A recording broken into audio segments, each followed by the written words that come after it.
नमस्कार दोस्तों। दिवाली को ख़त्म हुए 2 दिन से ज़्यादा हो चुके हैं। आई एम श्योर आपने अच्छे से सेलिब्रेट किया होगा। Well belated happy Diwali to all of you. आपको पता होगा पिछले कई दिनों से आपने न्यूज़ में सुन रखा होगा, गवर्नमेंट ने पैन इंडिया लगभग सारे इंडिया में ही फायर क्रैकर्स को बैन कर रखा था। उसके बावजूद इस बार दिवाली में काफ़ी आतिशबाजी देखने को मिली। स्पेशली आप अगर नॉर्दर्न इंडिया में रहते हैं तो आप मेरी बातों से कोरिलेट कर पाएंगे। एयर पोल्यूशन बहुत ही ज़्यादा है यहाँ पे, एयर की क्वालिटी बहुत ही डिटोरिएटेड है। स्पेशली एनसीआर रीजन में, हरियाणा, पंजाब, वेस्टर्न उत्तर प्रदेश में। और हर साल काफ़ी भयावह स्थिति हो जाती है, खास करके विंटर सीजन में दिल्ली की एयर क्वालिटी, एनसीआर रीजन की एयर क्वालिटी बहुत ही ख़राब हो जाती है। फॉग इकट्ठा हो जाता है, उसके बारे में हम आगे वीडियो में बात करेंगे। एक चीज़ को मैं इससे कोरिलेट करके इस वीडियो में डिस्कस करूंगा, जो है कोरोना वायरस, जिससे हम पिछले 7-8 महीनों से लगभग मार्च से ही डील कर रहे हैं और काफ़ी लोगों की मृत्यु हो चुकी है। तो मैं इस बारे में इस वीडियो में आपसे डिस्कस करूंगा कि ये जो वायु प्रदूषण है और कोरोना जो है, इन दोनों का अमालगमेशन जो मिल के ये हमारे हेल्थ पर किस तरीके से इम्पैक्ट डाल रहे हैं। क्या कोरोना वायु प्रदूषण को स्टिमुलेट कर रहा है, या कोरोना की वजह से, वायु प्रदूषण की वजह से कोरोना जो है स्टिमुलेट हो रहा है और ज़्यादा पावरफुल हो रहा है, और किस हद तक वो हमारे हेल्थ को इम्पैक्ट कर रहा है। तो आइए शुरू करते हैं इस वीडियो को। सबसे पहले मैं आपको कुछ बेसिक नॉलेज देना चाहूँगा, जिससे आपको इस टॉपिक पर और कॉन्सेप्चुअल क्लियरिटी मजबूत हो जाए आपकी। तो जिस दिन मैंने ये पीडीएफ तैयार किया था, उस दिन के डाटा के हिसाब से, WHO की वेबसाइट से मैंने ये डाटा लिया था। इसमें कोरोना वायरस केसेस जो थे 5,37,00,000 से ज़्यादा थे। मतलब अभी के कंडीशन अगर आप देखें तो लगभग 5,40,00,000 के आसपास कोरोना केसेस हो गए हैं। वर्ल्ड वाइड की मैं बात कर रहा हूँ, पूरी दुनिया में। और 13 लाख से ज़्यादा डेथ हो चुकी हैं पूरी दुनिया में कोरोना वायरस की वजह से। आप देखिए, अगर इस डाटा को आप देखेंगे तो सबसे ज़्यादा डेथ आपको यूएसए में मिलेगा, जहाँ पे लगभग 2.5 लाख डेथ हो चुके हैं, और वहाँ पे केसेस की संख्या 1,10,00,000 से भी ज़्यादा है। ये 14 तारीख दिवाली को मैंने ये डाटा लिया था, उस दिन की मैं बात कर रहा हूँ। 2 दिन हो चुके हैं, ये नंबर काफ़ी बड़े होंगे। दूसरे नंबर पे आता है इंडिया। इंडिया में टोटल केसेस 87 लाख के आसपास आए हैं, जिसमें से 1,30,000 के लगभग लोगों की मृत्यु हो चुकी है। मैं चाहता हूँ कि आप ये फिगर को याद रखें। टोटल कोरोना वायरस से जो डेथ हुआ है अभी तक, वो है 13 लाख के आसपास। इस फिगर को आप याद रखें। इससे रिलेटेड मैं आगे आपको कुछ फैक्ट बताने वाला हूँ। आप अगर दिल्ली एनसीआर या दिल्ली रीजन में रहते हैं तो आप ये फ़ोटो को पहचान रहे होंगे, इसको कोरिलेट कर सकते हैं। ये फ़ोटो ली गई है गवर्नमेंट फंडेड एनजीओ की तरफ से, और आप इस 6 महीने के अंतराल पे ये सारी फ़ोटोज़ ली गई हैं। काफ़ी फ़ोटोज़ थी, मैंने 2-3 स्क्रीन कैप्चर किया था, उसको मैं आपको शो करूँगा। इसमें दिखाया गया है कि 6 महीने पहले, यानी आई थिंक पेंडेमिक के स्टार्टिंग में दिल्ली की एयर क्वालिटी कैसी थी, और 6 महीने बाद, ये नवंबर की फ़ोटो है, आप उसी जगह की फ़ोटो है। ये देखिए यहाँ पे कितना फॉग जमा है। ये सारे पोलूटेंट्स हैं जो एयर में मिले हुए हैं, और जो हमारी हेल्थ को बहुत ही बुरी तरीके से डिटोरिएट करते हैं, खास करके उन लोगों को जिनको ऑलरेडी हेल्थ इश्यूज़ हैं, जैसे डायबिटिक पेशेंट हो गए या रेस्पिरेटरी इलनेस किसी को है, तो उनके ऊपर ज़्यादा ये गहरा प्रभाव डालते हैं। ये फ़ोटोज़ आप देखिए। ये आप मैं दिल्ली का निवासी नहीं हूँ, मैं ईस्टर्न यूपी से बिलोंग करता हूँ। आप अगर दिल्ली से हैं तो आप इस फ़ोटो को पहचान रहे होंगे। ये उस समय की थी जब पेंडेमिक स्टार्ट हुआ था। स्टार्टिंग का समय था, मार्च अप्रैल का था, और ये 6 महीने बाद की फ़ोटो है, यानी ये नवंबर की फ़ोटो है। आप देखिए वहाँ पे कैसी कंडीशन है। ये हालांकि मैं आपको एक बात बता दूँ, ये दिवाली के पहले की फ़ोटो है। दिवाली के बाद और भी कंडीशन ख़राब हुई होगी, यानी और भी एयर पोल्यूशन इंक्लूड हुआ होगा। ऑब्वियस सी बात है, काफ़ी आतिशबाजी हुई थी। कुछ फैक्ट मैं आपको बताना चाहूँगा। ये एक एयर क्वालिटी इंडेक्स निकलता है, ग्लोबल एयर रिपोर्ट निकलता है, 2020 का निकला था इस बार। ये यूएस बेस्ड एक इंस्टीट्यूट है जो निकालता है, जिसका नाम है हेल्थ इफेक्ट इंस्टीट्यूट। इसने बताया था कि इंडिया के रिगार्डिंग अगर मैं बात करूँ तो इंडिया में पिछले साल 2019 में 1,16,000 इन्फेंट्स की मृत्यु हुई केवल एयर पोल्यूशन की वजह से। 1,16,000 इन्फेंट्स की मृत्यु हुई केवल एयर पोल्यूशन की वजह से। 2019 की मैं बात कर रहा हूँ, केवल 1 साल में। यानी 5 साल से जो कम उम्र के बच्चे हैं, उनकी संख्या में 1,16,000 बच्चे अपनी जान गंवा बैठे केवल एयर पोल्यूशन की वजह से। आप वो नंबर को कोरिलेट कर पा रहे हैं? 13 लाख डेथ हुई है जो कोविड-19 की वजह से। कोविड-19 की वजह से अभी तक 13 लाख डेथ हुई है पूरे वर्ल्ड वाइड। और यहाँ पे मैं इंडिया का केवल डाटा बता रहा हूँ। एयर पोल्यूशन की वजह से 1,16,000 बच्चे, 5 साल से कम उम्र के बच्चे मारे जा चुके हैं। मैं 5 साल से कम उम्र के बच्चों की बात कर रहा हूँ, बड़ों को इंक्लूड करूँगा। ये नंबर बहुत ही ज़्यादा अधिक बढ़ सकता है। इन्होंने एक ये भी फैक्ट बताया था कि 6.7 मिलियन पीपल, आप देखिए यहाँ पे 6.7 मिलियन पीपल जो हैं पूरे वर्ल्ड वाइड एयर पोल्यूशन की वजह से उनका डेथ हुआ है। और इसमें से हाफ ऑफ द पॉपुलेशन यानी आई गेस 3.4 मिलियन के आसपास लोग जो है इंडिया चाइना में केवल अकेले मरे हैं एयर पोल्यूशन की वजह से। यानी 34 लाख लोग इंडिया चाइना में केवल अकेले मरे हैं, 67 लाख लोग पूरे विश्व में मरे हैं 2019 में केवल एयर पोल्यूशन की वजह से। आप देखिए वो कोरोना वायरस का 13 लाख का नंबर और ये 67 लाख का नंबर, आप समझ सकते हैं कितना कितना खतरनाक होता है ये एयर पोल्यूशन, जिस पे हम इतना ध्यान नहीं देते। कोरोना वायरस की वजह से हम अपने घरों से निकलना बंद कर दिए, अपनी दुकानें खोलना बंद कर दिए, बाहर दोस्तों से मिलना बंद कर दिए, बहुत से रिस्ट्रिक्शन लगाए हमने और हमारी गवर्नमेंट ने। लेकिन क्या हम इतने ही कंसर्न के साथ एयर पोल्यूशन को भी देख रहे हैं आज के समय में? ये बहुत ही बड़ा क्वेश्चन है जो हमारे सामने खड़ा है आज। ये हार्वर्ड यूनिवर्सिटी का एक डाटा था जिसमें लिखा गया है 3000 काउंटीज़ के ऊपर लोगों के ऊपर ये एक्सपेरिमेंट किया गया और उसमें पाया गया कि कोविड-19 के समय में उन लोगों की डेथ ज़्यादा हो रही थी जो एयर पोल्यूटेड एरिया में, ऐसे एरिया में रह रहे थे जहाँ एयर पोल्यूशन बहुत ज़्यादा था। यानी वैसे लोग ज़्यादा मर रहे थे कोरोना की वजह से जहाँ पे एयर पोल्यूशन ज़्यादा था, वो उस एरिया के लोग। ये एक रिपोर्ट है 2019 में निकला था, ये वर्ल्ड एयर क्वालिटी रिपोर्ट। इसमें बताया गया है कि दुनिया की जो 30 सिटीज़ हैं, top most air polluted cities, उसमें से 21 सिटीज़ इंडिया में हैं।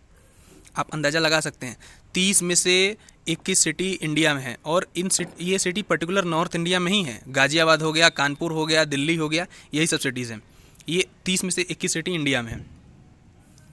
मैं आपको बता दूं कोरोना, मैंने जब स्टार्टिंग में थंबनेल के जब मैंने वीडियो स्टार्ट की थी तब मैंने बताया था कि कोरोना किस तरीके से स्टिमुलेट हो रहा है या किस तरीके से एनर्जी गेन कर रहा है या किस तरीके से पावरफुल हो रहा है एयर पोल्यूशन की वजह से। अब एक इंस्टीट्यूट है national centre for disease control, ये ICMR के अंडर आता है, Indian council of medical research, उसका सब्सिडरी है। उसने एक केस स्टडी की थी और उसमें बताया था कि आने वाले समय में विंटर सीजन में दिल्ली में लगभग 15,000 नए केसेस आएंगे पर डे। कोरोना के केसेस आएंगे पर डे ठंडी के मौसम में। यानी नवंबर के स्टार्ट से ही ठंडी लगभग नॉर्थ इंडिया में शुरू हो जाती है। इस बार तो काफ़ी लेट हो गया। खैर, इन्होंने बताया था कि कोल्ड एयर की वजह से जो वायरस है, आपने अगर NCERT पढ़ रखी है क्लास 9-10 की, तो उसमें बताया गया था कि कोरोना वायरस एक बार जो 2002 में आया था, ये कोविड-19 इसको बोलते हैं, इस कोरोना वायरस को, जो 2019 में आया। एक कोरोना वायरस पहले भी आ चुका है 2002 के टाइम। उसमें उसके रिगार्डिंग एक बहुत ही इंपॉर्टेंट फैक्ट लिखा हुआ है कि जो भी वायरसेस हैं वो कोल्ड इन्वायरमेंट में अपने आप को थ्राइव करते हैं, यानी अपने आप को और मजबूत बनाते हैं और रेसिस्टेंट हो जाते हैं। उनके ऊपर इन्वायरमेंट इफ़ेक्ट या कोई भी दवा जल्दी काम नहीं करती, बहुत पावरफुल हो जाते हैं। अगर मैं सिंपल वर्ड में कॉमन लैंग्वेज में ये आपको बताऊं, कोरोना वायरस ठंडे मौसम में और भी ज़्यादा पावरफुल हो जाते हैं। तो ये फैक्ट इसी के अकॉर्डिंग इन्होंने national centre for disease control ने ये फैक्ट दिया था। ये देखिए, आपको पता होगा कोरोना वायरस इंडिया में कितनी तेज़ी से फैला हुआ है, बहुत ज़्यादा केसेस हैं। मैंने आपको स्लाइड में शो किया, दूसरे नंबर पर इंडिया स्टैंड करता है वर्ल्ड वाइड कोरोना केसेस में। एक ये हॉस्पिटल है जिसका मैंने कटआउट लिया था, ये इसलिए मैं आपको दिखा रहा हूँ क्योंकि ये बेस्ट सेटअप है जो अभी तक मैंने अपने इस through out the 6-7 month period of time में मैंने देखा है किसी हॉस्पिटल में इतनी अच्छी सुविधा दी गई हो। यहाँ पे आप देख सकते हैं प्रॉपर सोशल डिस्टेंसिंग को फॉलो किया गया है और सफाई भी है, सैनिटेशन भी है। आई थिंक और भी सुविधाएं होंगी। ये बेस्ट सीन मैं देख रहा हूँ। हाल आपने बहुत से वीडियोस यूट्यूब पे देख रखे होंगे जहाँ पे कोरोना वायरस पेशेंट्स के साथ कैसे डील किया जाता है, कैसे इंफ्रास्ट्रक्चर प्रोवाइड कराए जा रहे हैं हॉस्पिटल में, खास करके गवर्नमेंट हॉस्पिटल में, जहाँ पे ना सैनिटेशन का ध्यान दिया जा रहा है, ना वाटर है, अवेलेबिलिटी है, ना ऑक्सीजन है, बहुत ही ख़राब कंडीशन है। उस कंडीशन में मैं ये फ़ोटो आपको दिखाना चाह रहा था क्योंकि ये अभी तक का बेस्ट फ़ोटो मैंने देखा है जहाँ पर इतनी अच्छी सुविधा दी जा रही है कोरोना वायरस पेशेंट्स को। हालांकि इससे बहुत ही ख़राब स्थिति में है अभी हमारे इस देश का हेल्थ इंफ्रास्ट्रक्चर या हेल्थ सेक्टर जिसकी बात करें हम। ये हिंदुस्तान टाइम्स का कटआउट मैंने निकाला था। यहाँ पे आप देख सकते हैं इन्होंने भी वही जो national centre for disease control ने बात कही थी, इन्होंने भी वही बात बोली है कि पोल्यूशन की वजह से जो कोरोना वायरस केसेस हैं वो और भी ज़्यादा बढ़ेंगे और मोस्ट लाइकली ये यहाँ पे एक बात इन्होंने ये फैक्ट भी लिख रखा है यहाँ पे, अगर आप ध्यान दें तो WHO ने जो रिकमेंड किया है हेल्दी एयर का, जो क्राइटेरिया रिकमेंड किया है उससे 10 गुना ज़्यादा ख़राब हमारे NCR रीजन का, या इन पर्टिकुलर मैं बोलूँ नॉर्दर्न इंडिया का, यूपी, पंजाब एंड हरियाणा का एयर क्वालिटी है उससे 10 गुना ख़राब।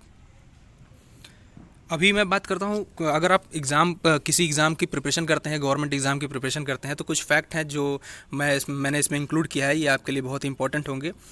दो इंडेक्सेस हैं, जिनके दो ऐसे पैरामीटर्स हैं या दो डिवाइसेस मैकेनिज़्म जिनको आप बोल सकते हैं जिनसे हम एयर क्वालिटी को मेज़र करते हैं। एक का नाम है एयर क्वालिटी इंडेक्स, मैं दोनों के बारे में आपको बताऊंगा। इसको एयर क्वालिटी इंडेक्स को लॉन्च किया गया था 2014 में, और ये रन करती है, इसको ये अंडर मतलब एडमिनिस्ट्रेशन में आती है ministry of environment, forest and climate change के, मतलब ministry of environment forest and climate change इसको एडमिनिस्टर करता है।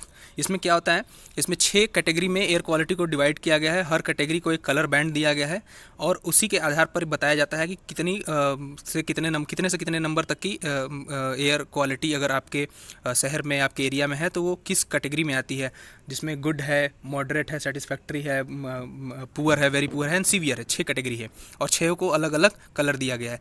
और इसमें जो टोटल पोल्यूटेंट्स को काउंट किया जाता है वो 8 पोल्यूटेंट है। आप अगर किसी गवर्नमेंट एग्ज़ाम की प्रिपरेशन करते हैं तो आपको इन माय व्यू आपको ये फैक्ट ज़्यादा याद रखने की ज़रूरत है, क्योंकि ये एग्ज़ाम में पूछे जा सकते हैं कि एयर क्वालिटी इंडेक्स या सफ़र इंडेक्स जो है उसमें कौन कौन से पोल्यूटेंट आते हैं या कौन कौन से पोल्यूटेंट नहीं आते। अगर आप गवर्नमेंट एग्ज़ाम की प्रिपरेशन नहीं करते, आप एक नॉर्मल सिटीजन है इंडिया के, तो being a citizen of India भी आपको ये तो कम से कम पता होना चाहिए कि एयर क्वालिटी इंडेक्स होता क्या है और आपके एरिया में, जिस एरिया में आप रहते हैं, वहाँ की एयर क्वालिटी कैसी है।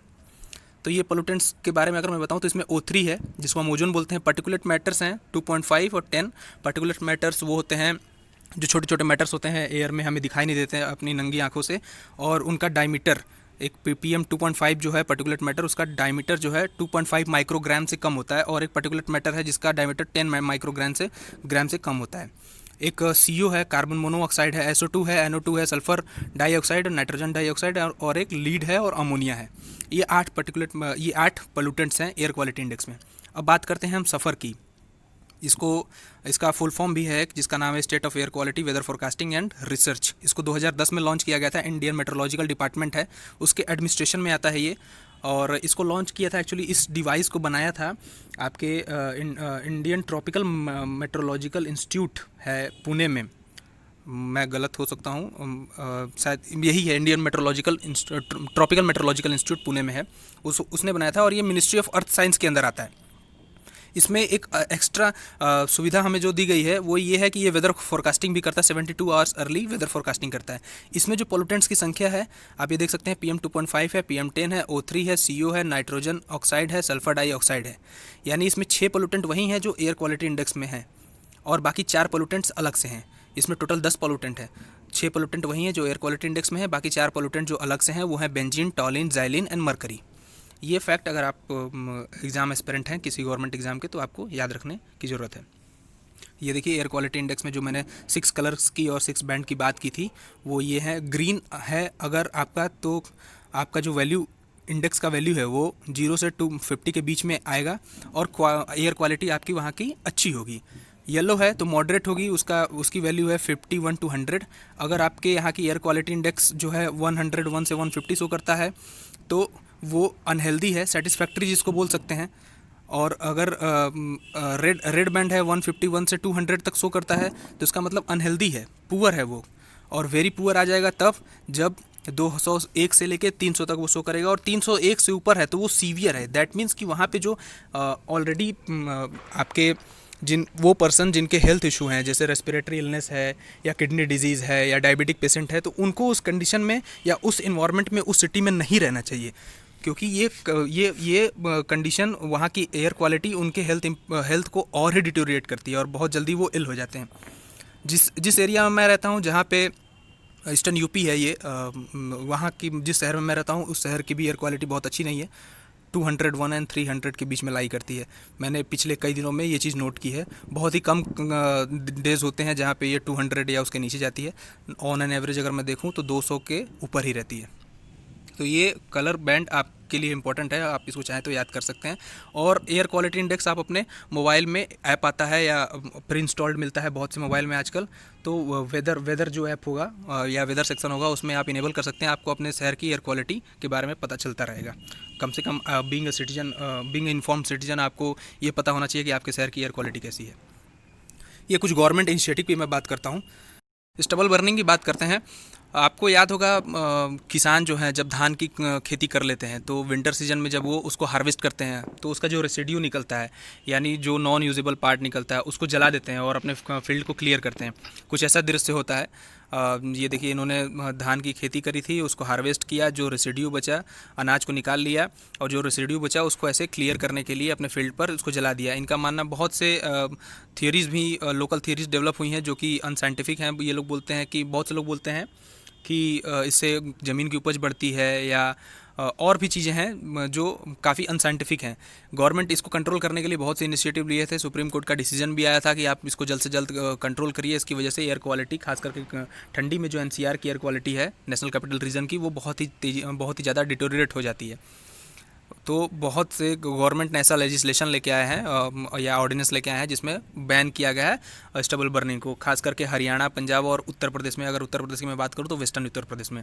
दिल्ली गवर्नमेंट ने स्मोक टावर लगाने की बात की है। बहुत 20,000 करोड़ रुपए आई थिंक उन्होंने स्पेंड किया है स्मोक टावर पर।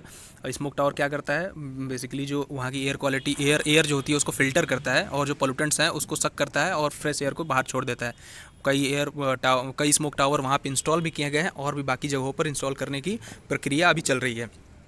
दिल्ली गवर्नमेंट ने और भी बहुत से कैंपेन चलाए हैं, अवेयरनेस कैंपेन, जिसमें एक कैंपेन था जो मैंने अभी रिसेंटली पढ़ा था 1 महीने पहले, युद्ध प्रदूषण के विरुद्ध। उसमें लोगों को बताया जाएगा कि हमें किस तरीके से प्रदूषण के खिलाफ लड़ाई करनी है, किस तरीके से अपनी रोज़मर्रा की आदतों को या रोज़मर्रा की जो वे ऑफ लिविंग है हमारा, उसको चेंज करना है।